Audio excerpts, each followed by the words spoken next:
News YouTube ఛానల్ను subscribe చేసుకొని వారు కింద ఎరుపు రంగులో కనిపిస్తున్న సబ్స్క్రైబ్ బటన్ను నొక్కడంతో పాటు గంట సింబల్ను ప్రెస్ చేయడం మరవకండి. Please subscribe Manamakthal news YouTube channel. రాబోయే ఎన్నికల్లో చేతి గుర్తుకు ఓటేసి కాంగ్రెస్ పార్టీకి అఖండ మెజారిటీ అందించి రాహుల్ గాంధీని ప్రధానమంత్రి చేయాలని ఎంపీ అభ్యర్థి వంశీచందర్ రెడ్డి పిలుపునిచ్చారు. మక్తల్ పట్టణంలో జరిగిన ఎన్నికల ప్రచార కార్యక్రమాల్లో పాల్గొన్నారు. తొలుత స్థానిక నిజాముద్దీన్ దర్గాలో ప్రత్యేక ప్రార్థనలు చేశారు. ఆ తర్వాత ఆంజనేయ స్వామి ఆలయంలో ప్రత్యేక పూజలు నిర్వహించారు. అనంతరం సభలో మాట్లాడుతూ కేంద్రంలో కాంగ్రెస్ పార్టీ అధికారంలోకి వస్తే ప్రతి పేద కుటుంబానికి నెలకు 6,000 చొప్పున సంవత్సరానికి 70,000 రూపాయలు అందజేస్తామన్నారు. పేదరికం రూపుమాపే ఈ పథకానికి న్యాయ్ అని పేరు పెట్టారని తెలిపారు. అంతేకాకుండా ఏకకాలంలో 2 లక్షల రుణమాఫీ చేస్తామని హామీ ఇచ్చారు. నల్లధనం తెస్తామన్న మోదీ ఇప్పటివరకు నయా పైసా తీసుకురాలేకపోయారని విమర్శించారు.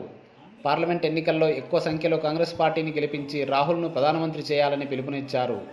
కార్యక్రమంలో డీసీసీ అధ్యక్షుడు కొత్వాల్ సంజీవ్ ముదిరాజ్, జడ్పీటీసీ వాకిటి శ్రీహరి, అక్కల సత్యనారాయణ, బి నరసింహులు, గణేష్, కట్టా శ్రీనివాస్, నాగేందర్, ఏ రవికుమార్, కట్టా వెంకటేష్, శ్రీనివాసులు, గోవర్ధన్, గుంతలి రవికుమార్ తదితరులు పాల్గొన్నారు.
మేము ఎవరి మీద అయితే ఇన్ని రోజులు పోరాటం చేసినామో వాళ్ళ దగ్గరకు వచ్చి మేము చెయ్యి చాపము అని చెప్పింది మీరు. నా ఉద్దేశంలో ఆయన పరువులలో గొప్పోడు కావచ్చు, కానీ గుణంలో మాత్రం మీరే గొప్పోడు. నా ఉద్దేశం ఇక్కడ ఓడిపోతామో బయటతోటి గర్వాలు పెట్టి పాంగల్ పోతే మన కార్యకర్తలు అందరూ కష్టపడి పాంగల్ల జడ్పీటీసీగా గెలిపించింది.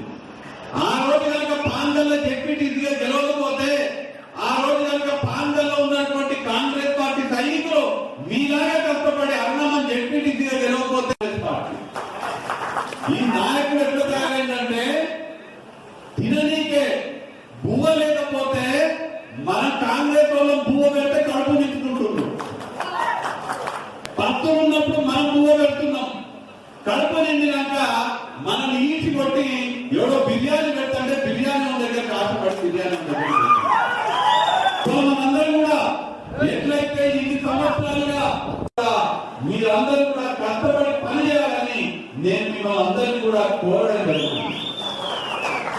మీరు ఇవాళ పోటీ చేస్తున్నటువంటి వ్యక్తి వంశీచంద్రుడని మీరు ఎవరు కూడా భావించకూడదు. నేను అనుకునేది ఏంటంటే ఇవాళ ఎంపీ అభ్యర్థిగా నేను అనుకుంటలేను.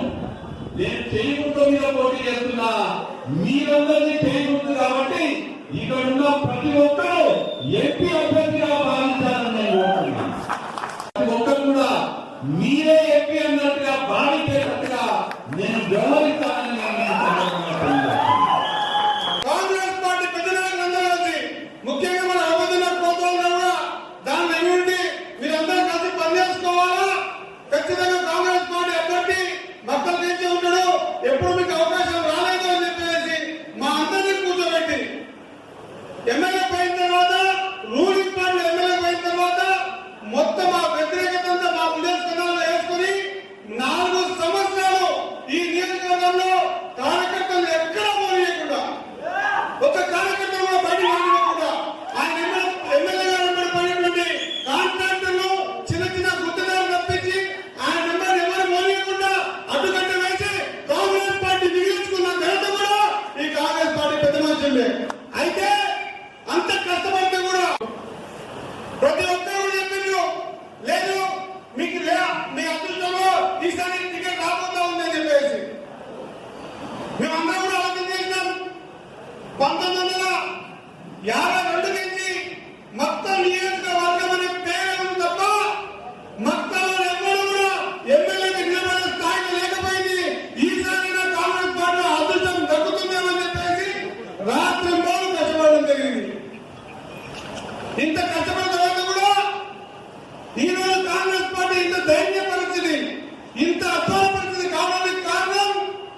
మోడీ గారు వారి మాట తప్పిన కేసీఆర్ బుద్ధి చెప్పడానికి ప్రజల 2 వర్గాలు పూర్తి స్థాయిలో సిద్ధంగా ఉన్నాయి. మరి అదేవిధంగా ఈరోజు కాంగ్రెస్ పార్టీ చెప్పిన మాట నిలబెట్టుకుంటుందని చెప్పి ప్రజల్లో నమ్మకం ఉంది. ఏదైతే ఈ 72,000 రూపాయలు సంవత్సరాలు చెప్పిన కానీ కుటుంబానికి, అదేవిధంగా అన్నిటికంటే ముఖ్యమైనది రైతులకు 2 లక్షల రూపాయలు రుణమాఫీ. కేసీఆర్ గారు రుణమాఫీ చెప్పి మాఫీ చేయలే. 25,000 ఇస్తాడు, మళ్ళా ఏడాది కట్టాడు. ఈ విధంగా 4 ఏళ్ళు తీసుకుంటాడు ఆయన. కాంగ్రెస్ పార్టీ ఒకేసారి 2 లక్షల రూపాయలు రైతుల రుణమాఫీ చేస్తారంటే చెప్తే గతంలో 1,00,000 లక్షల రూపాయలు ఇస్తున్నారు, వేసినారు. వడ్డీకి కూడా వాళ్ళు మాఫీ ఇస్తున్నారు. మరి ఈయన వడ్డీ రుణమాఫీ లేదు, ఎలాంటి రైతులకు ఇలాంటి లేకుండా మొన్ననే మీకు పంట కోసం చెప్పి డబ్బులు వేయడం తప్ప 5 నెలలు మరి ఎవరు